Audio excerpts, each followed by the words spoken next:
सुदीप साहब, एक तो अर्निंग्स पे भी अगर आप कुछ अपना टेक दें, और दूसरा जो एक और इम्पॉर्टेंट चीज़ है, एस्पेक्ट है, जिसे अब हम देख रहे हैं पिछले 2 हफ्ते से, इनफैक्ट 2 महीने तक तो बहुत झटका दिया, लेकिन अब धीरे से एफआईआईज की जो बाइंग है वो पॉजिटिव नंबर में चली गई है। क्या एक बड़ा संकेत है? क्या हमारे विदेशी मित्र अब वापस आ रहे हैं?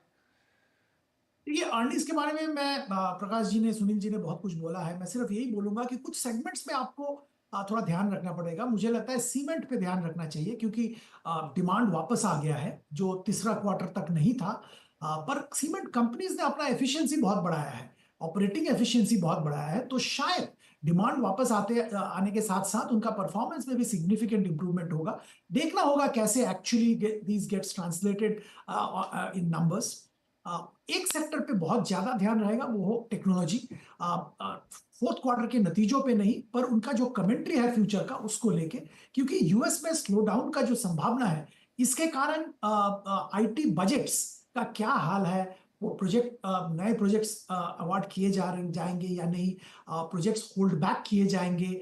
बहुत सारे ऐसे पहलू हैं जिसपे कमेंट्री सुनना बहुत जरूरी है। तो मैं ये दो सेक्टर पे बहुत ज्यादा ध्यान रखूंगा। तीसरा सेक्टर जिस पे ध्यान रहेगा वो एफएमसीजी, क्योंकि एफएमसीजी में आंकड़े कैसे आ रहे हैं, इस पे इससे मालूम होगा कि रूरल और अर्बन कंजम्पशन का स्थिति क्या है।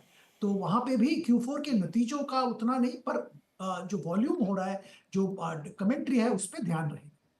अब एफआईआई की बात अगर करें तो मैं यहाँ पे ये कहना चाहूंगा कि बिल्कुल सही बात है। एफआईआई इंडिया की तरफ देख रहे हैं, सतर्क है, कॉशस है, क्योंकि दुनिया भर में बहुत ज्यादा वोलेटिलिटी है।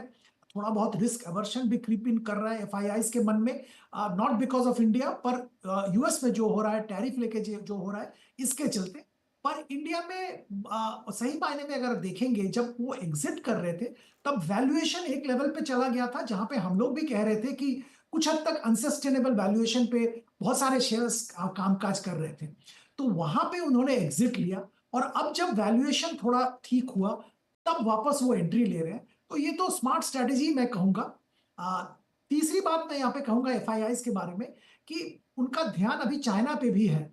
ये आपको याद में रखना पड़ेगा, क्योंकि चाइना में वैल्यूएशन बहुत ही अट्रैक्टिव था, पर अभी थोड़ा बड़ा है, पर उसके बावजूद if you compare with India, I think even now significantly attractive.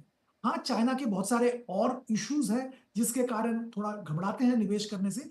पर जो शॉर्ट टर्म इन्वेस्टर हैं, जो मोमेंटम इन्वेस्टर हैं, वो चाइना को जरूर देख रहे हैं, और चाइना में उनका निवेश शॉर्ट टर्म के लिए डेफिनेटली जा रहा है। जी हाँ, ये बात मैं कुछ एनालिसिस में सुन भी रहा था कि भारत में एफआईआईज का पैसा आएगा, लेकिन बीच में रास्ते में पड़ेंगे यूरोप और चाइना, जहां थोड़े से लीकेज आने हमें दिख सकते हैं। सुनील साहब, तो फिर भी हमारे एफआईआईज बंधु लौटे हैं, अभी 6,000 करोड़ प्लस की बाइंग हमें इस महीने में दिखाई दे रही है। किस एक्सटेंट तक ये बढ़ती हुई नजर आएगी? उस एक्सटेंट तक जहां पर हमको फिर से एक रैली जैसी फीलिंग होगी, या फिर ये बस जैसा कहा कि बीच में चाइना और यूरोप भी अगर आए तो ठीक ठीक पैसा फिर एक देखेंगे नाप तोल के और उस हिसाब से डालते रहेंगे? देखिए, India share of global capital markets में बहुत कम है। हम्म। तो यूरोप को भी पैसा जाएगा, चाइना को भी जाएगा और हमको भी आएगा, तीनों को आएंगे। और ये फर्क नहीं पड़ता है कि कितना उधर जा रहा है, कितना जा रहा है, बस हमारे लिए आना चाहिए, वही चाहिए, नंबर वन। नंबर टू, बात ये है कि एक बहुत बड़ा डर जो था जिसके कारण उन्होंने निकाला, एक तो वैल्यूएशन सुदीप जी ने बताया, सेकंड वाज डॉलर का अप्रिसिएशन। हाँ। 109 तक डॉलर बढ़ गया था, अब 9 से 103 गिरकर अब 104 तक आया है। मगर उम्मीद ये नहीं है, क्योंकि एक रिसेशन का माहौल है और ट्रंप को भी चाहिए इंटरेस्ट रेट कट, ट्रंप को भी चाहिए वीक डॉलर अमेरिकन एक्सपोर्ट्स को सपोर्ट करने के लिए। तो एक वीक डॉलर की सिचुएशन में इंडिया के बारे में करेंसी का जो डर था वो हट गया ना, पूरे इमर्जिंग मार्केट के लिए, इसमें इंडिया भी शामिल है। और फाइनली एक बात है कि मेरा तेल के ऊपर, जैसे उन्होंने कहा कि momentum investors, hedge funds India के बारे में तेल को बहुत मायने रखते हैं, क्योंकि हम 83% तेल इंपोर्ट करते हैं और इंपोर्टेड इन्फ्लेशन के कारण असर आ जाता है। अब ऑयल का सिचुएशन क्या है कि Trump bill drill baby drill, उधर ऑयल को पंप आउट कर रहे हैं, पुराने वेल्स जो बंद हुए उसको निकाल रहे हैं। सऊदी अरेबिया भी वो दबाव डाल रहे हैं कि आप भी ओपेक का आउटपुट को बढ़ाइए। क्योंकि रशिया के साथ ये बहुत बड़ा नेगोशिएटिंग टैक्टिक है, क्योंकि तेल का दाम अगर गिरेगा तो रशिया के लिए भी वॉर लड़ने के लिए पैसे की इनकम घट जाएगी। तो ट्रंप एक तरह से वो भी इस्तेमाल कर रहे हैं कि रशिया को कैसे काबू में रखे।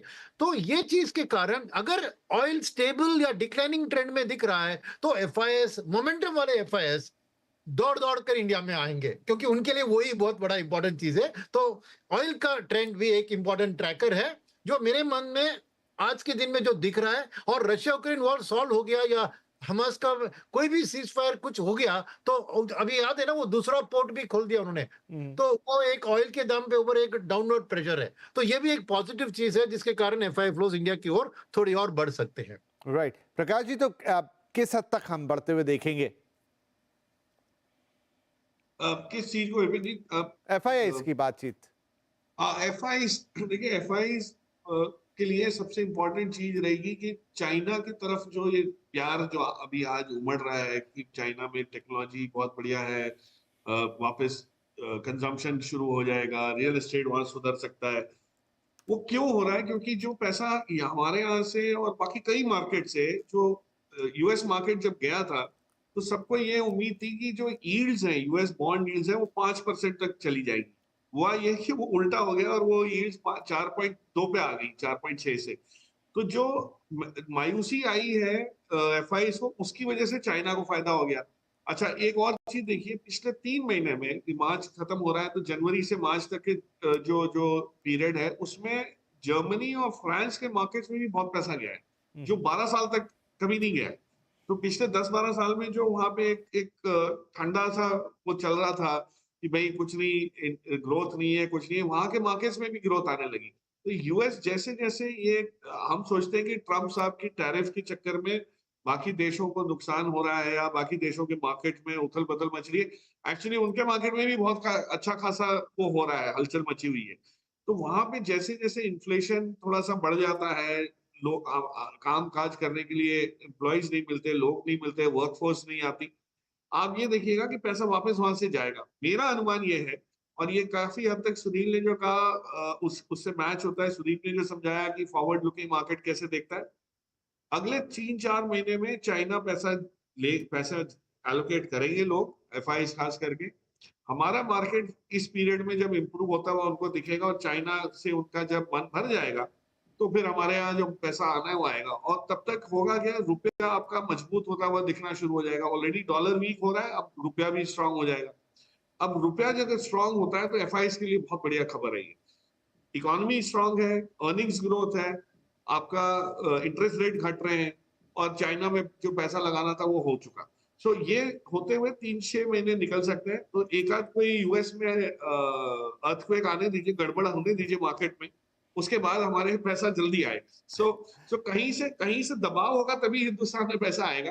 तो मैं ये नहीं चाहता किसी को नुकसान हो, लेकिन हिंदुस्तान में जब पैसा आएगा ये तो रुकेगा नहीं। अगले 1-1.5-2 साल में जब पैसा आना शुरू होगा तो ये वापस जो 16% की ओनरशिप हो गई है 21 से, वो 21 नहीं हुई तो एटलीस्ट 19-20 तक पहुंच ही जाएगी। तो आप सोच सकते हैं कि जो 2 साल में पैसा गया है वो वापस आएगा इन वैल्यूएशंस पे।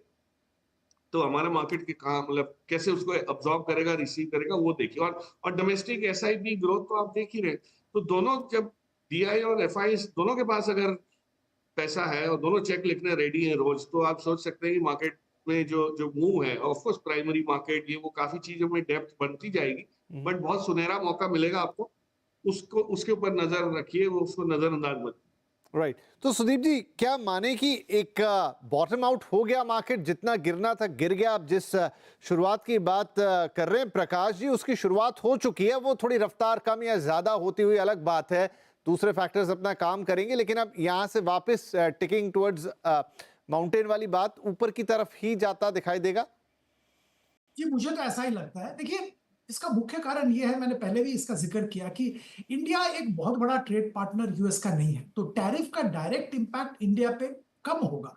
हाँ, कुछ सेक्टर्स, कुछ कंपनीज में इंपैक्ट देखने को मिलेगा, उसको हम मॉनिटर भी करेंगे, पर ओवरऑल इंपैक्ट मिनिमम होगा। हाँ, अगर ओवरऑल ग्लोबल में एक रिसेशन आता है, उसका नेगेटिव इंपैक्ट जरूर आएगा। पर मजे की बात यह है कि डोमेस्टिक फैक्टर्स, जिसका जिक्र हम सब लोग कर रहे हैं, डोमेस्टिक फैक्टर्स कंटिन्यूअसली इंप्रूव हो रहा है और डोमेस्टिक फैक्टर्स मार्केट को आगे ले जाएगा। तो मैं मानता हूं कि अगर दुनिया भर में रिसेशन आता है या दुनिया भर में कुछ प्रॉब्लम होता है, तो उस माहौल में अगर इंडिया अच्छा खासा ग्रोथ दिखाता है बेस्ड ऑन इंटरनल फैक्टर्स, हम्म। तो इंडिया में बहुत जबरदस्त पैसा आएगा, जिसका जिक्र आप अभी कर रहे थे, एफआईआईज का पैसा। तब अगर इंडिया में ग्रोथ आ रहा है, इंडिया में ग्रोथ दिख रहा है और बाकी दुनिया में ग्रोथ नहीं दिख रहा है, तो ऑब्वियसली पैसा इंडिया में आएगा।